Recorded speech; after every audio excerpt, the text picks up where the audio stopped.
अब देखिए आप लोग को हम सियाचिन ग्लेशियर दिखाते हैं, वहां 90% सैनिकों की मृत्यु ठंड से हो गई है या बर्फ से धंस के हो गई है। आप बैठ के जो इतना आराम से जिंदगी जी रहे हैं ना, एक फौजी की जिंदगी दिखाते हैं आपको, देखिएगा तो आप परेशान हो जाएगा, कहिएगा कैसे ये लोग वहां सर्वाइव करते हैं। यहाँ पे हमारी क्या रहती है, सेना रहती है, व्हाइट कपड़ा पहन के रहती है ताकि दुश्मन को पता ना चले। यहाँ सेना रहेगी, धंस जाती है, कभी कभी इस बेस कैंप में रुकना पड़ता है। यहाँ पे हमारे फौजी लोग अभी खड़े हैं लोग।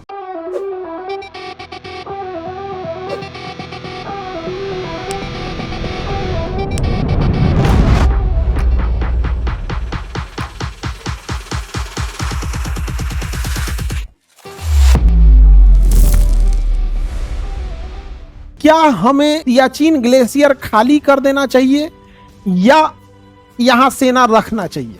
क्योंकि यहां जो सेना जाती है ना, ठंड से मर जाती है। दुनिया का सबसे ठंडा युद्ध का मैदान, सबसे ऊंचा युद्ध का मैदान, -56 डिग्री सेल्सियस टेम्परेचर। क्या हमें यहां सेना रखना चाहिए या खाली कर देना चाहिए? -56 डिग्री सेल्सियस, -56 डिग्री सेल्सियस सेना रखना चाहिए। क्यों रखना चाहिए? क्योंकि यहां से हम दोनों जगहों पे क्या कर सकते हैं, देख सकते हैं। इसी के पास एक जगह है थोड़ा सा पीछे, दौलत बेग ओल्डी, DOB, दौलत बेग ओल्डी, DBO, दौलत बेग ओल्डी। तो भारत का हेवीली मिलिटराइज एरिया है दौलत बेग ओल्डी और सियाचिन ग्लेशियर। अब देखिए आप लोग को हम सियाचिन ग्लेशियर दिखाते हैं, वहां 90% सैनिकों की मृत्यु ठंड से हो गई है या बर्फ से धंस के हो गई है। सियाचिन ग्लेशियर दुनिया का सबसे ठंडा युद्ध का मैदान है। -56 डिग्री टेम्परेचर हो जाता है। सियाचिन ग्लेशियर देखना चाहिएगा, चलिए दिखा देते हैं। सियाचिन ग्लेशियर देखिए, आप बैठ के जो इतना आराम से जिंदगी जी रहे हैं ना, एक फौजी की जिंदगी दिखाते हैं आपको, देखिएगा तो आप परेशान हो जाएगा, कहिएगा कैसे ये लोग वहां सर्वाइव करते हैं। ये है सियाचिन ग्लेशियर, यहाँ हमारी सेना रहती है। यहाँ पे हमारी क्या रहती है, सेना रहती है। ये है सियाचिन ग्लेशियर, यहाँ हमारी क्या रहती है, सेना रहती है। आपको बर्फ अजीब लग रहा होगा यहाँ पे, ये पहाड़ है, यहाँ सेना रहती है। देखिए जरा, इस बर्फों के ऊपर ना सेना रहती है, व्हाइट कपड़ा पहन के रहती है ताकि दुश्मन को पता ना चले। दिख रहा है, पहाड़ों के ऊपर यहाँ सेना रहेगी, धंस जाती है। कभी कभी सेना क्या होती है, बर्फ में क्या हो जाएगी, धंस जाएगी। ये पहाड़ों पे पूरी तरह से सेना को यहाँ चप्पा पे रखना जरूरी है, नहीं तो फिर दिक्कत हो जाएगा। वहां से पाकिस्तान वगैरह क्या कर देंगे, घुसपैठ कर देंगे सब। पाकिस्तान क्या कर देगा, उधर से घुसपैठ कर देगा। यहाँ पे सेना है, यहाँ पे यहाँ इंडियन, यहाँ आर्मी का बेस है। देखिए Siachen glacier army base camp हो गया, और यहाँ पे तो आर्मी ही रहती है। देखिए इस सब एरिया में तो आर्मी का अपना है। वहां पे सियाचिन ग्लेशियर के पास अब बेस कैंप कहाँ है, थोड़ा सा पीछे होता है बेस कैंप।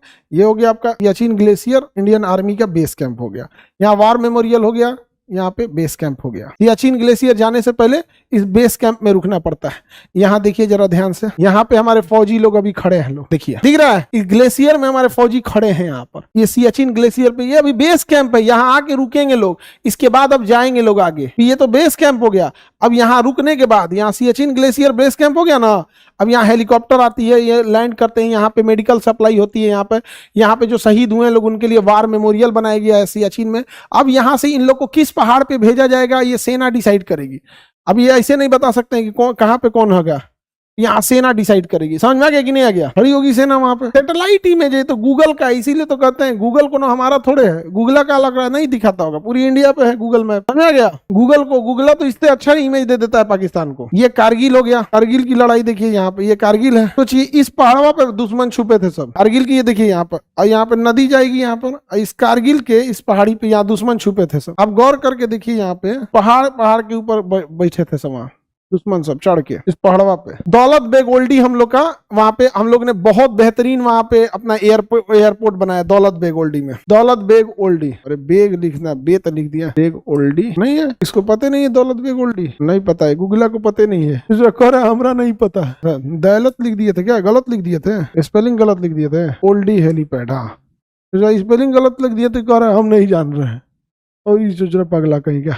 ये हमारी एयरफोर्स का स्टेशन है दौलत बेग ओल्डी, यहाँ हमारी एयरफोर्स रहती है दौलत बेग ओल्डी पे।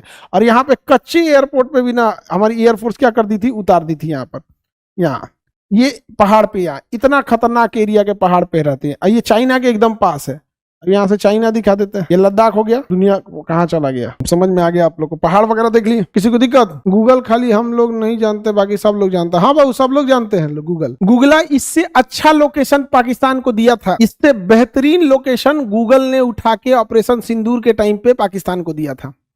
हम गूगला को काहे गरियाते हैं? हमको गूगला से कोनो हमारा कोनो जमीन लेके भागा है? गूगला चोट्टा पाकिस्तान को इससे अच्छा नक्शा दिया था और लाइव लोकेशन दिया था। हम लोग को तो ये तो मतलब लाइव नहीं दिख रहा है ना, लाइव दिया था चोट्टा, वहां पे क्लियर इमेज की इंडियन आर्मी कहां खड़ी है, क्लियर इमेज दिया था चोट्टा। सर आप गूगल पे गुस्सा क्यों होते हैं? गूगला चोट्टा पाकिस्तान की ज्यादा मदद करता है, गूगला पाकिस्तान की ज्यादा मदद करता है चोट्टा। इसीलिए भाई हम केकरो से लड़ जाए जो पाकिस्तान की मदद करेगा, घर द्वार केकरो से लड़ जाए, हमारे घर वाले तो अपने पाकिस्तान को, मेरे घर में ना सबसे ज्यादा पाकिस्तान को अगर कोई गरियाया ना तो मेरे दादा। अरे बाप रे बाप, मत पूछिए, जब बूढ़े हो गए थे ना, दांत तो था नहीं, लेकिन जब बात होती थी पाकिस्तान की तो क्योंकि 1971 की लड़ाई देखे हुए थे, आजादी से पहले 1934 जन्म था उनका, 34 या 36 में उनका जन्म था, तो छोटे थे तो देश आजाद हुआ था, तो वो कहते थे आजादी तो हमारा उतना ध्यान नहीं है, लेकिन 62 की लड़ाई से उनको पूरा ध्यान। आजादी के टाइम पे वो नॉर्मल रहे होंगे, मतलब 15-16 साल जितना रहा होंगे उनका, जो भी 10-12 साल, तो उनका कहना था 62 की लड़ाई से हमरा पूरा याद है, 62 की लड़ाई, 71 की लड़ाई, सियाचिन की लड़ाई। हमसे कहते थे तू लोग पढ़ाओ तो लोग, तू लोग किताबे में पढ़ ले बड़ा लोग, हम देख ले बनी लड़ाई, बड़ी मार मरले रही इंडियन आर्मी घूस घूस के।